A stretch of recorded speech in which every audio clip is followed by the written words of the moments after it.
"2,500 years ago, the Buddha meditated on the suffering of the world.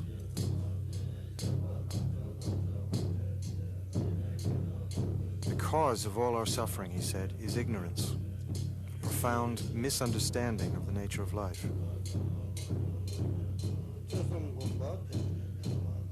Ignorance warps our view of reality and binds us to a world of illusion.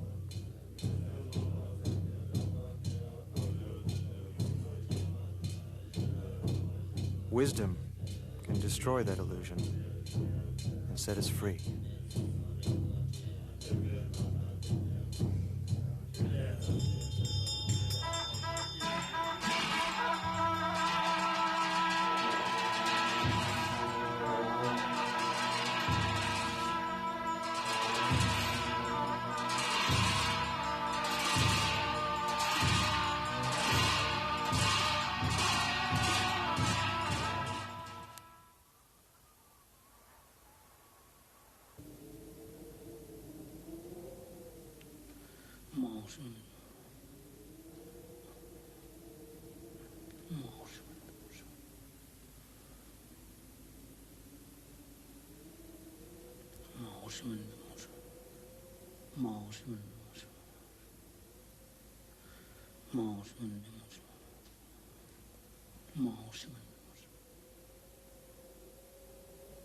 The kingdom of Nepal hugs the southern slopes of the Himalayas, the world's highest mountains.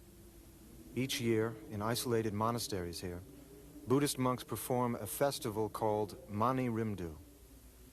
Mani Rimdu celebrates the Buddha's compassion for all living things, but it also deals with dark and ancient forces of the supernatural and the subconscious, the summits and shadows of the human mind. The tradition of Mani Rimdu came to Nepal from the other side of the Himalayas in Tibet.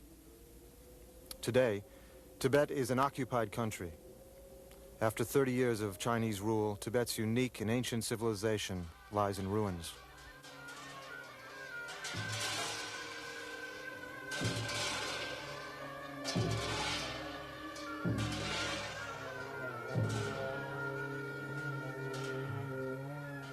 Here in Nepal, Sherpas, the Buddhist mountain dwellers who live on the slopes of Mount Everest, have given a home to refugees from Tibet.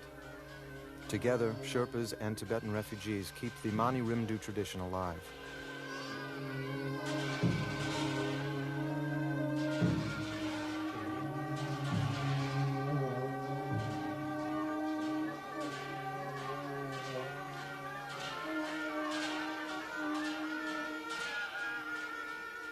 For Buddhists, there are many paths to enlightenment.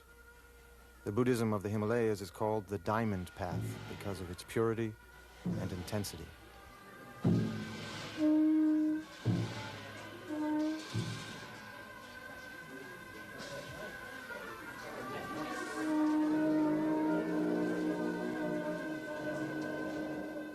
Difficult, often hidden, the Diamond Path cannot be followed without a guide.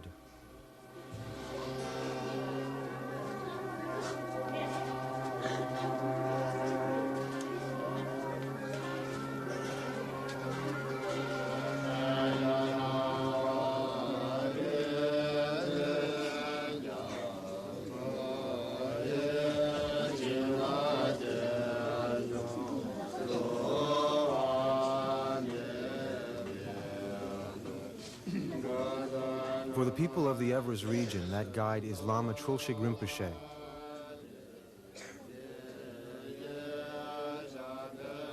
This is the story of his personal path and the adventure of spiritual discovery that he empowers his followers to share.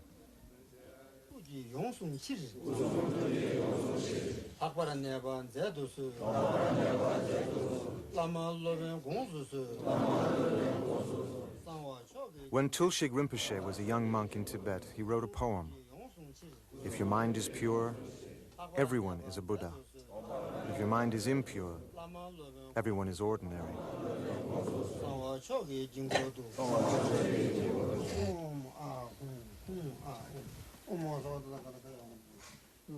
A Buddha is a being who is perfectly calm and kind and wise.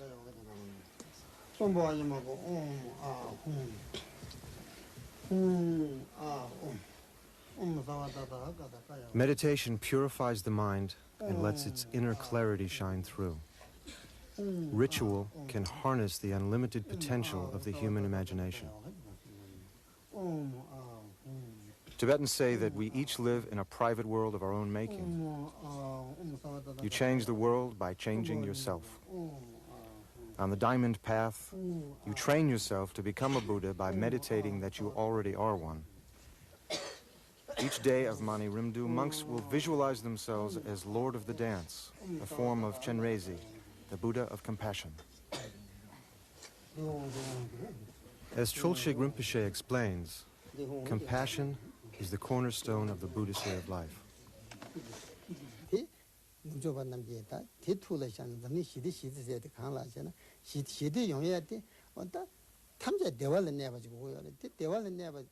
If you seek happiness for yourself, he says, you can have everything in the world and still be unhappy. But if you seek happiness for others, you'll find happiness yourself.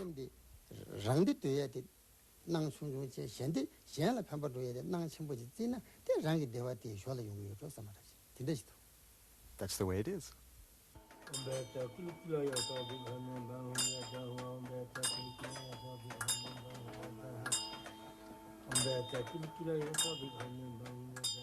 Throughout its history, Tibet concentrated its energies on spiritual development.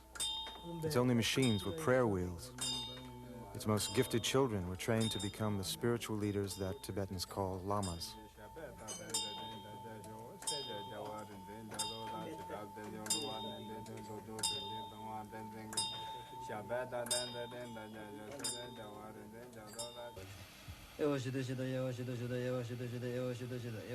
On the dark of the moon, the night Mani Rimdu begins, a young lama prepares for the exorcism of the demonic ghosts.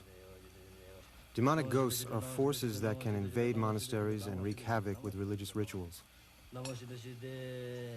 For the 3 weeks of Mani Rimdu, it is essential that Chiwang Monastery be completely protected.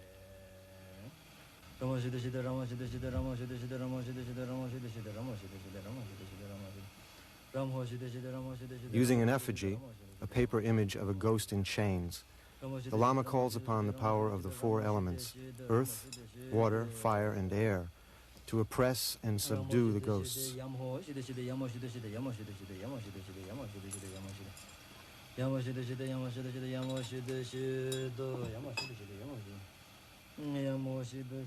Demonic ghosts are not ghosts in our sense of the word. Lamas explain that a demonic ghost can be born when a monk breaks his vows. A demonic ghost, then, is like an emotion with a life of its own, and exorcism is a kind of therapy.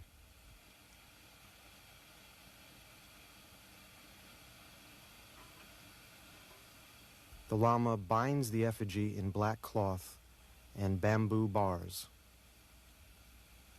Once the demonic ghosts are shackled, the Lama will imprison them in an iron triangle. In his mind's eye, where the real ritual takes place, the triangle becomes a fathomless, slippery-sided pit. Crushing the paper image breaks the bones of the demonic ghosts.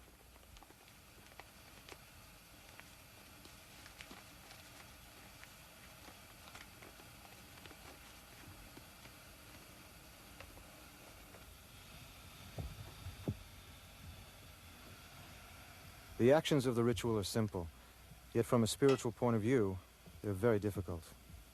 Although in a certain sense demonic ghosts are runaway emotions, the Lama must still treat them with compassion. Ghosts are prisoners of their own illusions. They live in a world of suspicion and fear. By destroying their illusions, the Lama can free the ghosts from a life of suffering.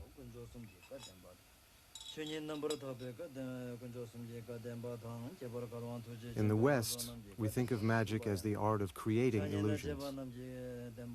For Tibetans, destroying illusions is the highest form of magic.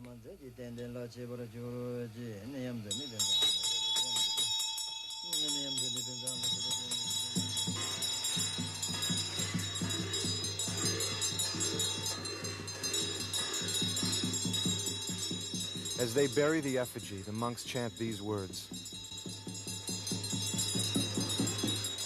Down in the bottomless pit lie the demonic ghosts, the forces that block our fulfillment and lead us astray.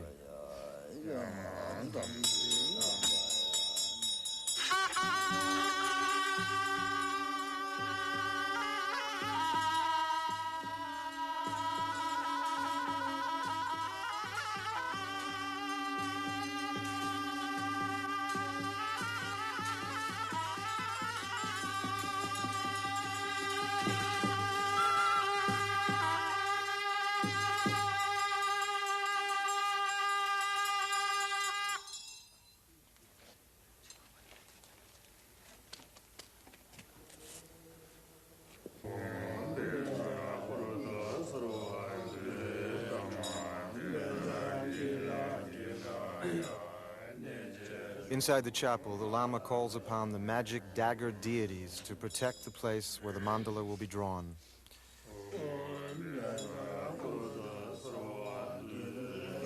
A mandala is an architect's plan of a sacred universe.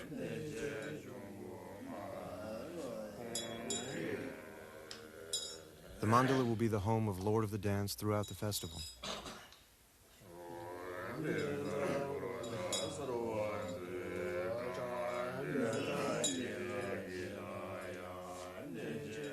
The dagger deities nail down any intruding forces.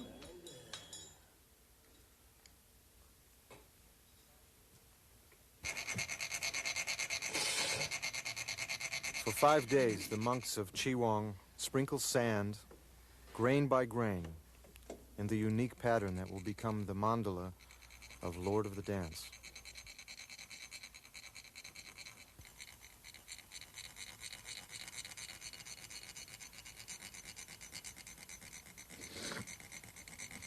Meditation will reveal the real mandala, a three-dimensional palace floating in space, surrounded by protective spheres of diamond and flame.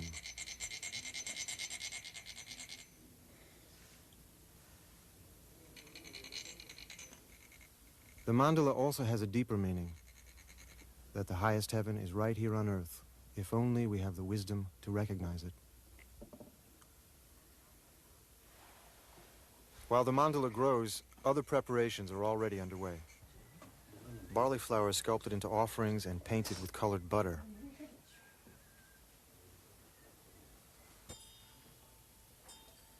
An artist from a nearby village creates a painting for Trulsik Rinpoche. The painting is of Lord of the Dance. He's called Lord of the Dance because his infinite creativity is symbolized by dance. He embodies the compassion of all the Buddhas. The painting is not just a portrait, it is a mirror in which the meditator sees the image of his own inner divinity, the image of the Buddha he wishes to become. After intensive meditation on the deity portrayed in the painting, a monk is able to visualize himself as the deity.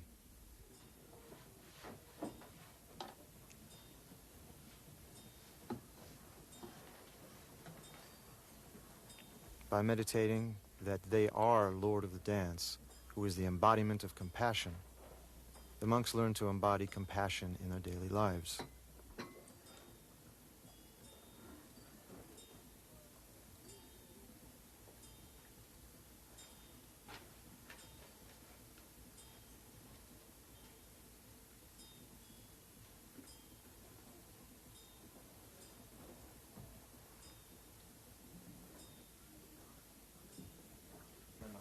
Monks and nuns make mani pills of rice flour and water. Mani pills give Mani Rimdu its name. Mani stands for Lord of the Dance's mantra, Om Mani Padme Hum. Mantras are words of power, sounds that invoke the deities and protect the human mind.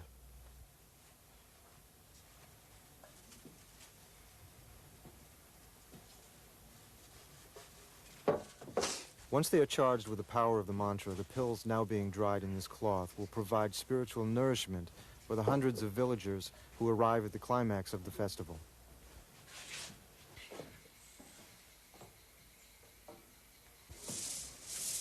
By the fourth day, the pills are dry and ready to be colored.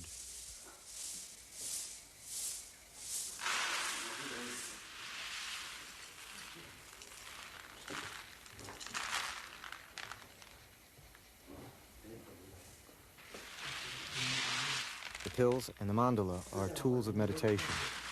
They are designed to bring into focus new ways of seeing. The pills invoke Lord of the Dance, and in so doing, help the monks focus their feelings of compassion.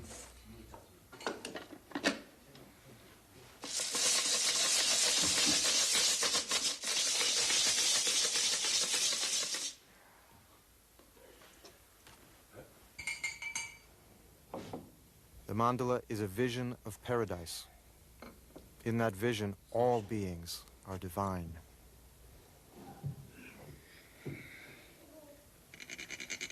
The purpose of every Tibetan ritual is to benefit others and to achieve a true understanding of reality.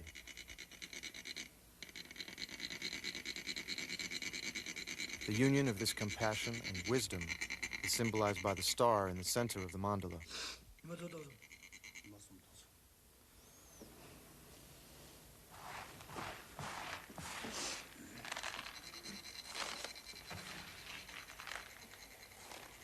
The Tibetans have a saying: rituals may look like children's games, but their results are vast as the sky.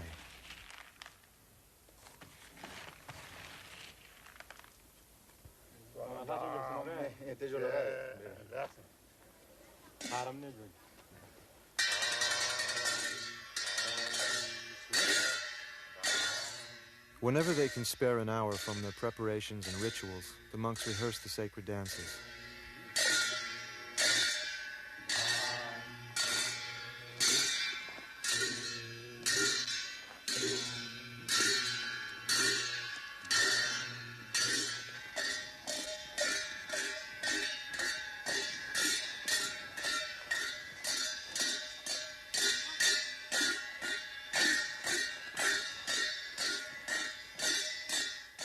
Based on meditators' visions, they reflect the actual movements of the deities.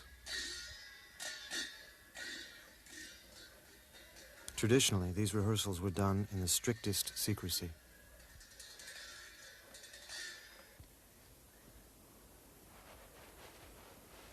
The ritual objects are nearly complete.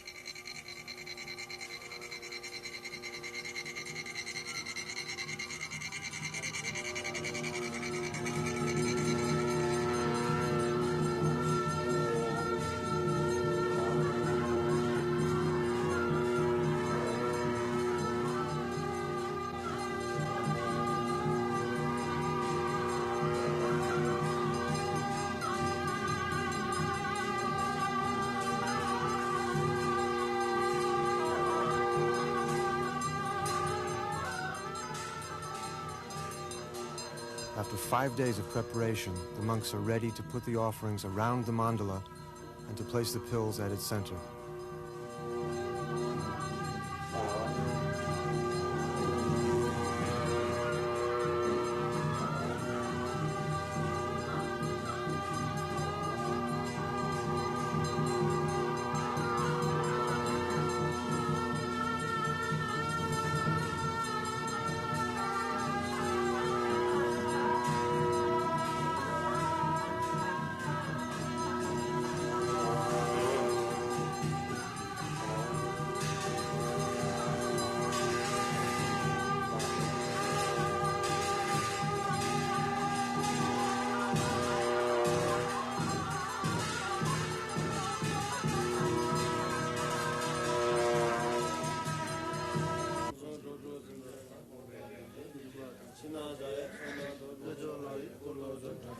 Each day, the monks repeat the innermost heart of the ritual.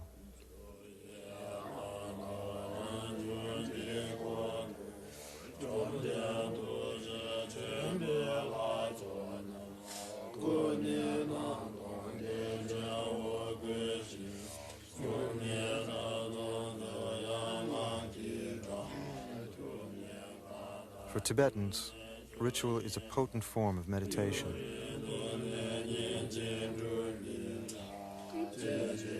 This meditation gives power to the pills.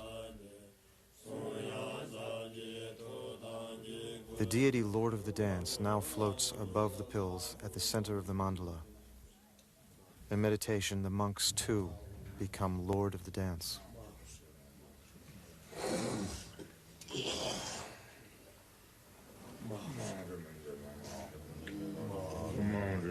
These are the words the monks recite to prepare themselves to chant Lord of the Dance's mantra.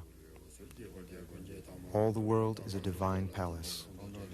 Its inhabitants, perfected, are the deities of the mandala. All sounds are now mantras. Thought and memory are the body of truth.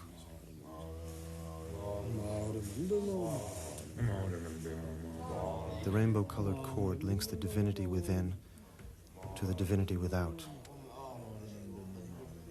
The mantras we recite in our hearts are made of light.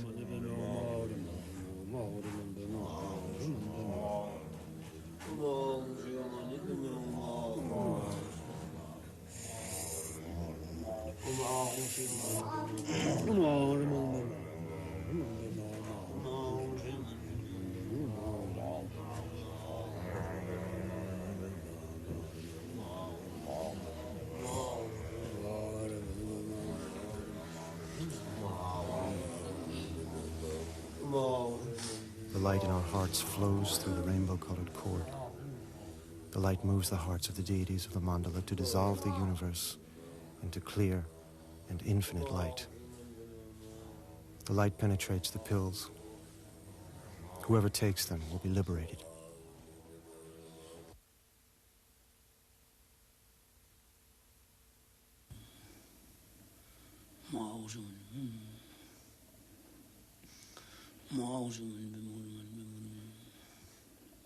Each night, a monk keeps a vigil. Until the pills are ready, the flow of mantras must not stop.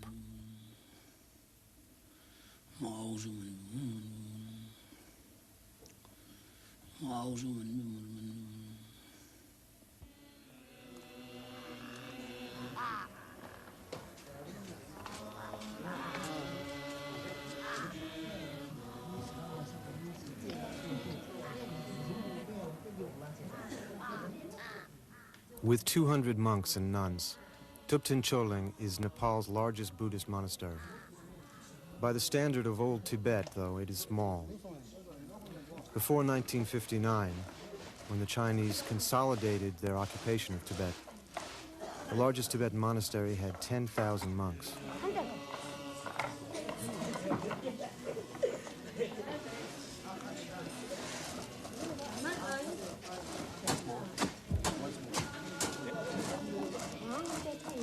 A large Tibetan monastery is more than a haven for prayer and meditation. It is a center of art and culture, a retirement home, and a parochial school.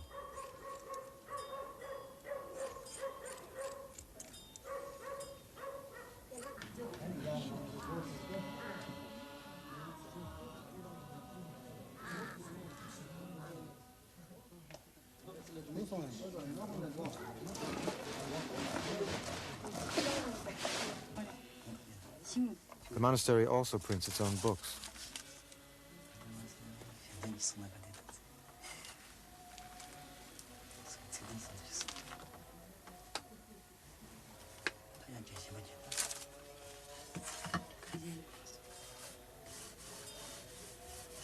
Tibetans are a supremely literate people.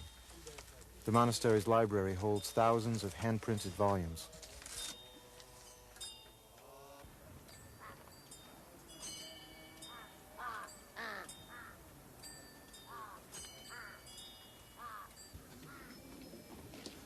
On the 12th day of Mani Rimdu, Trulsik Rinpoche sets out from his home monastery on the day-long journey to Chiwang. He goes to preside over the festival. Rinpoche first learned to meditate as a small boy in Tibet. He has mastered many tantric traditions, but he has a special connection to Lord of the Dance, the central deity of Mani Rimdu. Tibetans believe that a lama's mind becomes so focused through meditation that he can transmit the power of wisdom and compassion through the touch of his hand.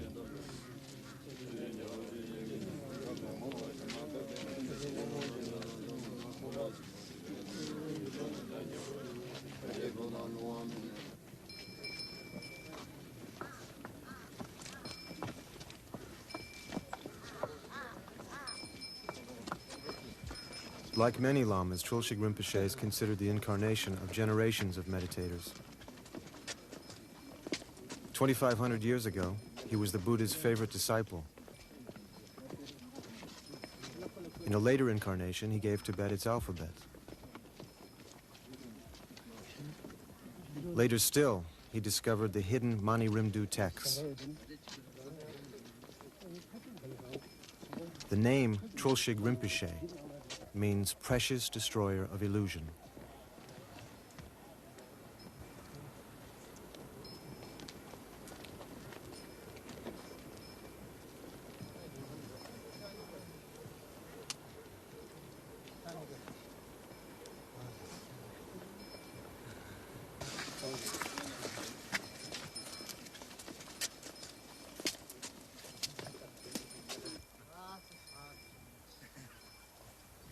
The Buddha taught that life as we live it is poisoned by desire, hatred, and ignorance.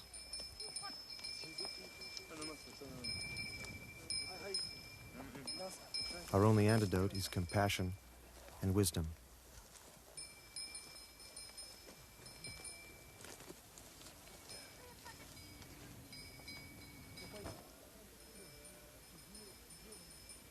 If we see the world as perfect, there is nothing to desire. If we see everyone as divine, there is no one to hate. This dream called life is only what we make it. Heaven and hell are states of mind.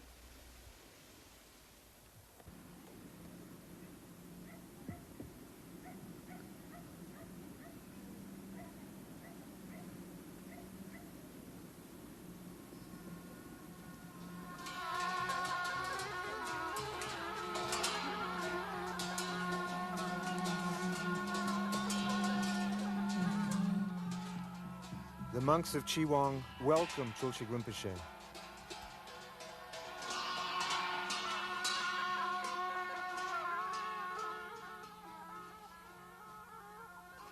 Without the help of their spiritual teacher and the additional monks he brings, their small monastery could not continue to perform Mani Rimdu.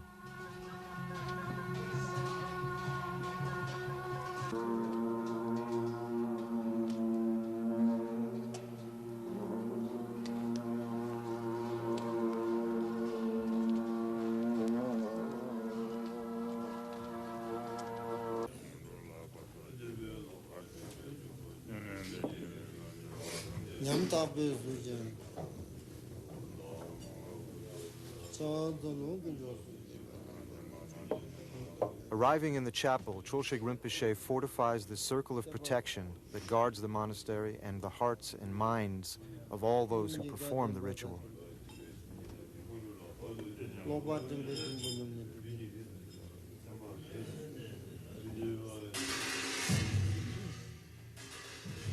Once more, he summons the demonic ghosts of negative emotion.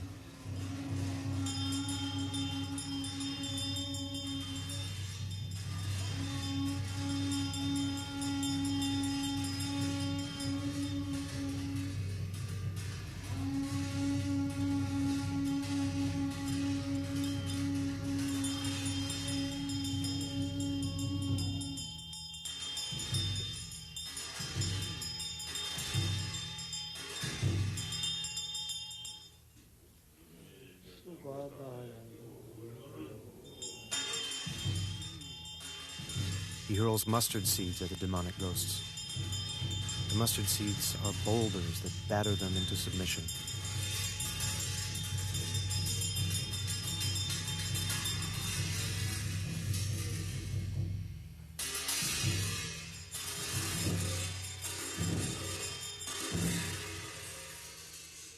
With his magic dagger, he liberates the demonic ghosts from their destructive illusions. In the poetic language of ritual, they say he sends their spirits to paradise.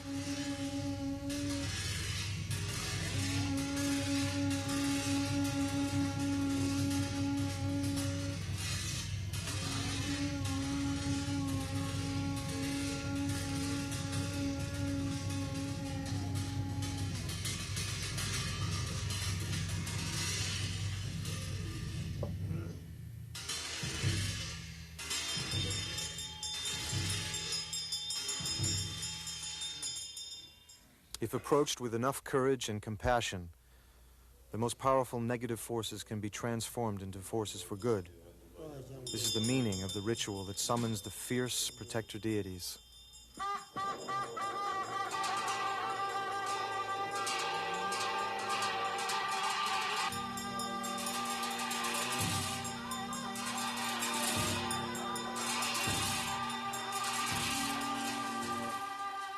The Lama visualizes the protectors.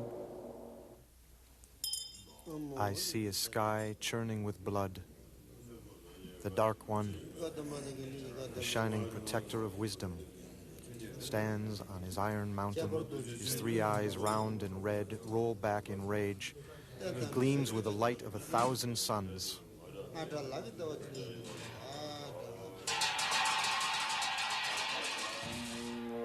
Only with the power of Lord of the Dance do the monks dare approach the great protectors. They remind each protector of his defeat at the hands of magicians past and the promises he was made to swear to protect religion and the world.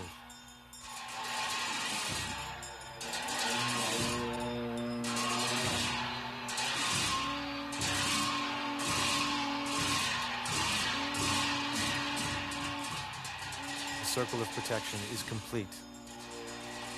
The passage to another world is now safe and clear.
The ceremony of initiation is the entrance to the diamond path of Tantric Buddhism.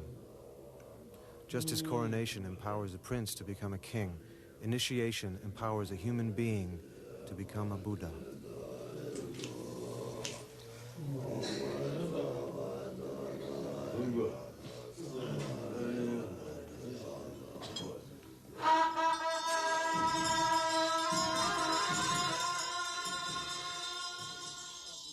On the diamond path, they say the nature of the mind is like a diamond. Like a jewel buried in the ground, its luster can be hidden, but its purity cannot be destroyed.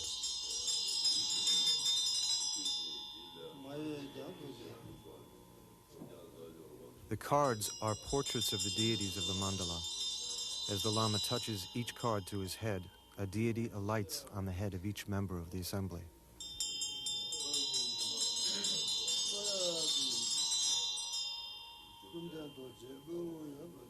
One by one, the deities dissolve into them, permeating their bodies, their voices, and their minds.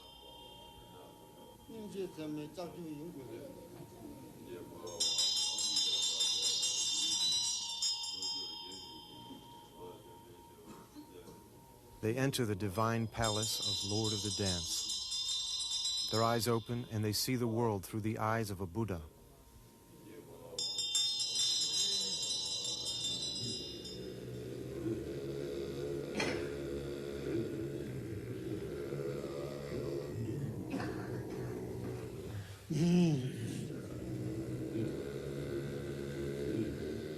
This is the purpose of meditation and ritual, and the true work of a Buddhist monk, to train himself to become a Buddha, so that he will possess the compassion, the wisdom, and the power to be of genuine service to a suffering world.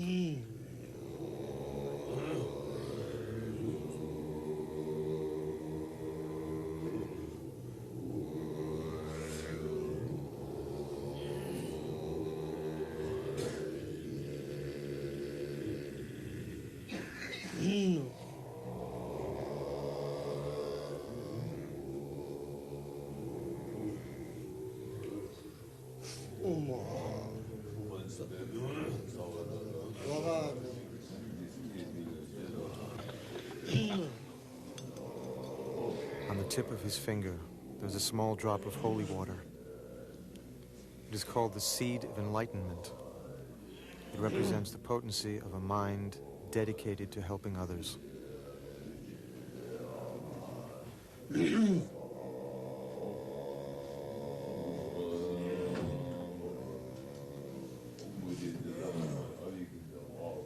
He tastes the seed of enlightenment. Wisdom descends as a goddess and embraces him.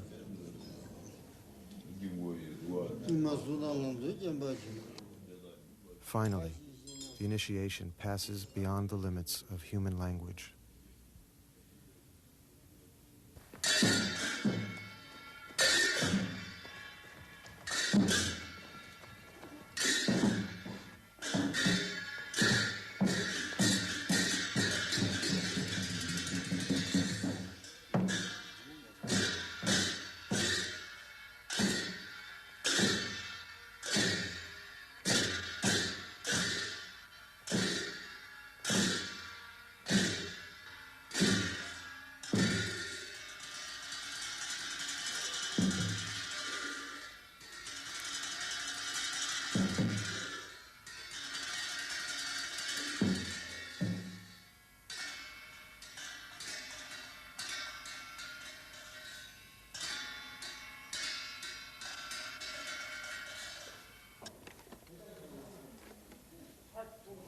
As the day of the dances approaches, the sense of excitement mounts. There are dozens of last-minute details to take care of. Since last year's Mani Rimdu, the masks and costumes have been in storage.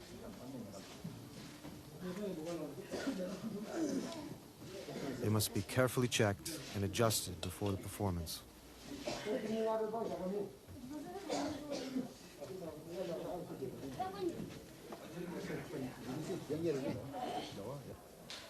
The courtyard is covered with a canvas roof.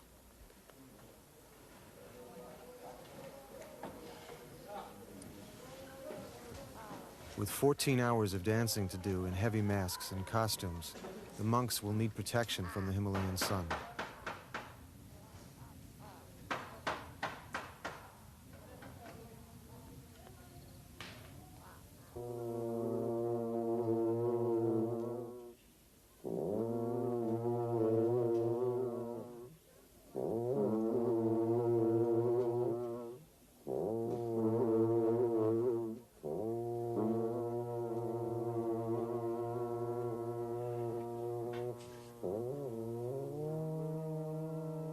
Sherpas and Tibetans arrive at Chiwang from surrounding villages. Mani Rimdu is a festive relief from the harsh life of a Himalayan farmer.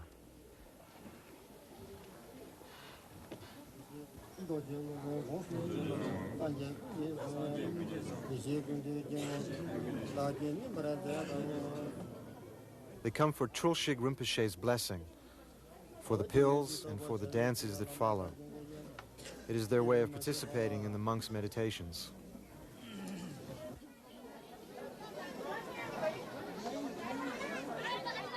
The small red mani pills are, of course, the center of attention. However, the monks distribute other sacred substances as well.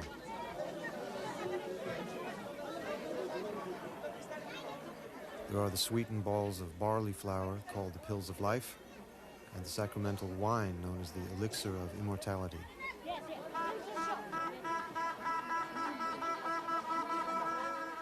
Like all things Tibetan, they are charged with symbolism. Immortality is not so much the length of one's life as the quality of one's life.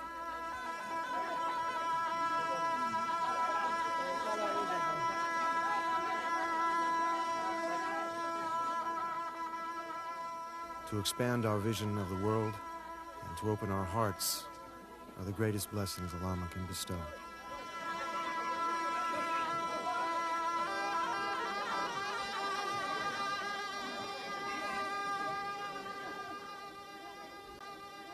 These men and women have traveled days, even weeks, for this moment.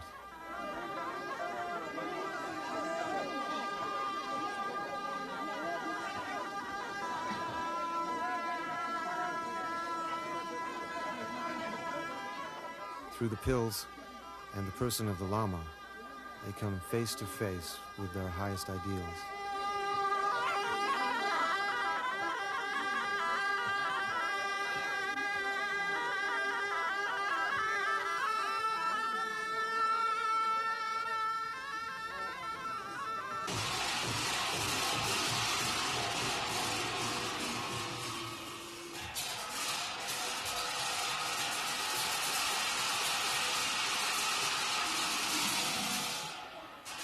The dances tell the story of Buddhism's conquest of superstition and dramatize the monastery's role of understanding and transforming malevolent forces.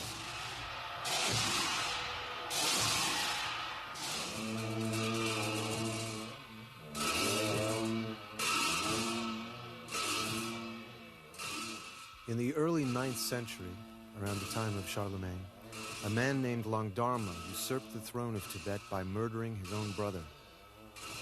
For 6 years, Langdharma murdered monks and burned monasteries to consolidate his power. His regime became a cancer that threatened the life of Tibet.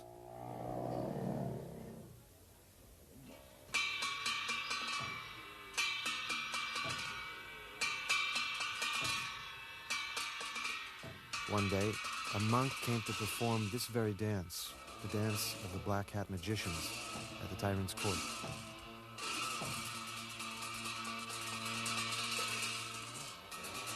The monk knew that Langdharma's tyranny must be checked, not just for Tibet, but for Langdharma's sake as well. In future lives, Langdharma would suffer every pain he now inflicted upon others. At the height of the dance, the monk reached into his sleeve, took out a bow and arrow, and killed Langdharma.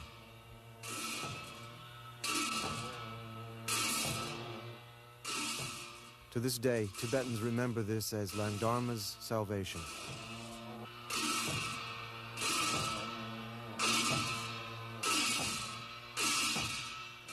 The monk's name was Pelki Dorje. His present reincarnation is Trulsik Rinpoche.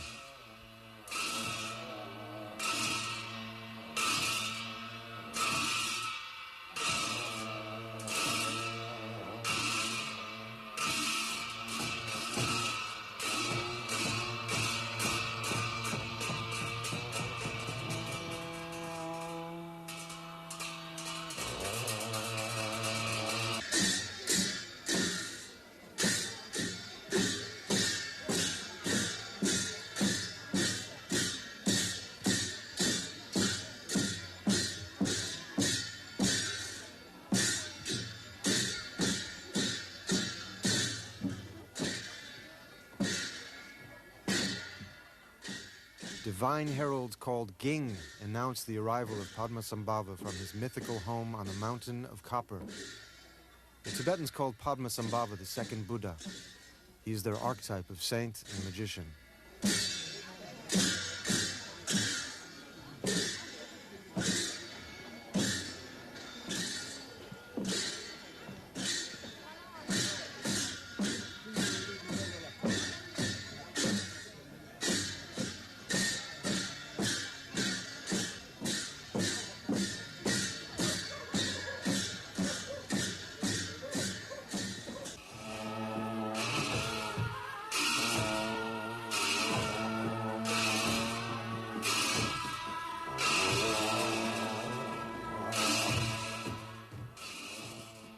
Every Tibetan knows the story of how Padmasambhava brought the diamond path to Tibet 13 centuries ago.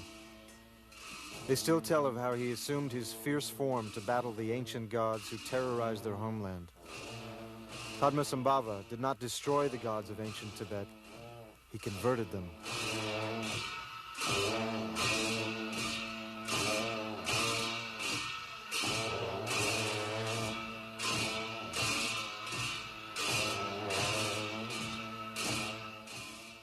Today, Tibetans no longer worship the old gods out of fear, but honor them as protectors of Buddhism.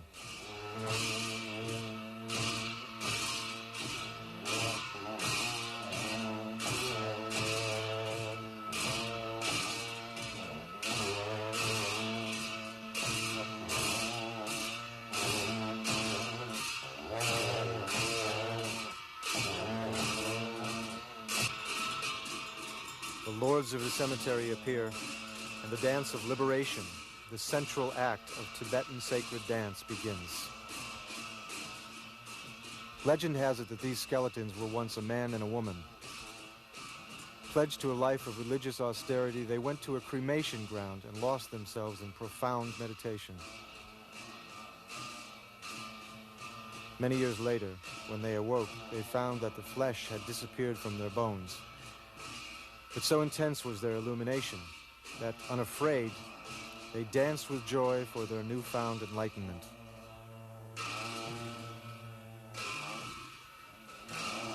The black hat dancers portray masters of ritual. Their skill and meditation has taken them far beyond all fear. They can dance with death itself.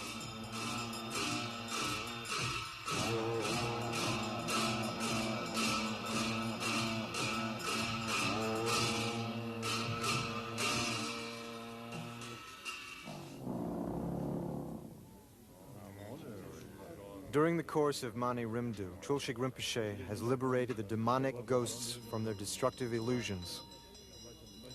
Now, the ultimate enemy must be destroyed.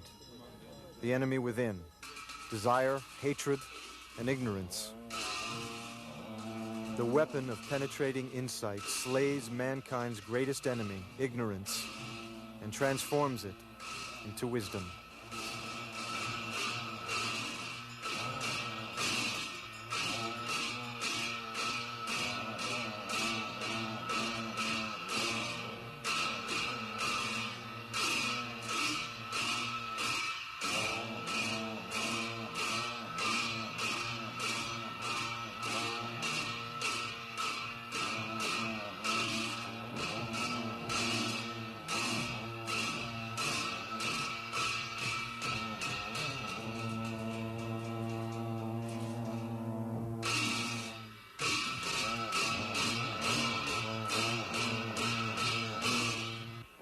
The inner enemy is dead. Rejoicing, the lords of the cemetery carry the corpse to the deities of the mandala.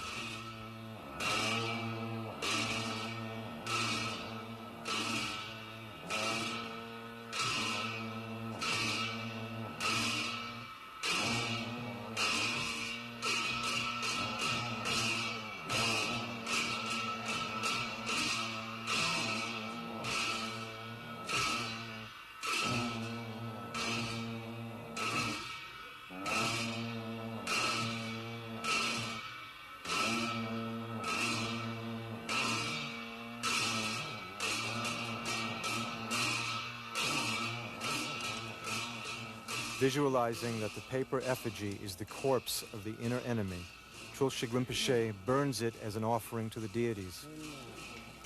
He asks in return that they liberate the world.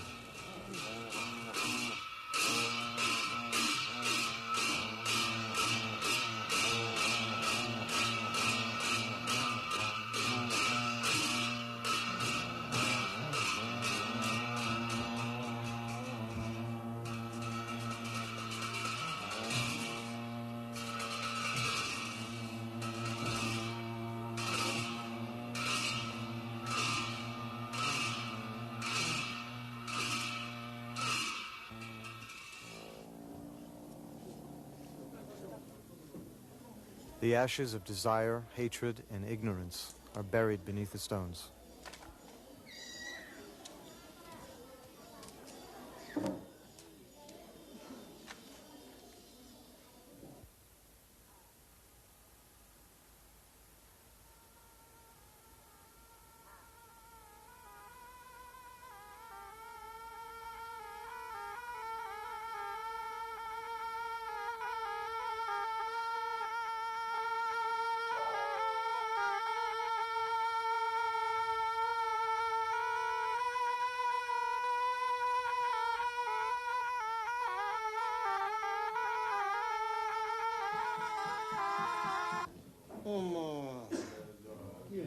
Their work finished, it is time to send the gods home.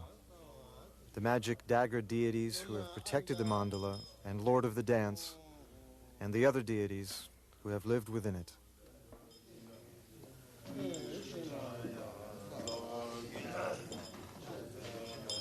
Step by step, the ritual is now done in reverse. The world, which they have so carefully created, must dissolve back into the source from which it came, the infinite creativity of the mind.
"5 days in the making and a focal point of 2 weeks of prayer, the mandala has served its purpose.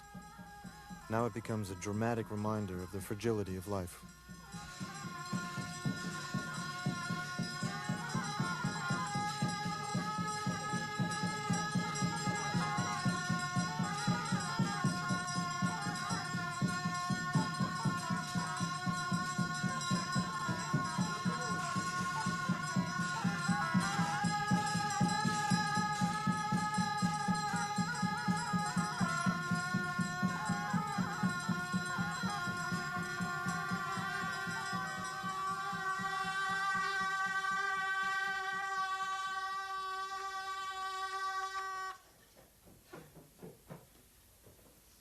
The Buddha taught that everything is impermanent. Even truth is just a wooden raft to sail across the river of life and then leave behind. Trulsik Rinpoche's poem ends this way. This little monk is from Tibet's high pastures, and you, my lords, come from afar. We must disperse now, each to his home, so this too is impermanent. My birthplace was in Tibet's high pastures, and now I have come to Everest's white peak. In the end, where will I go? Where will I stay? Remember my words. Remember my words. 毛是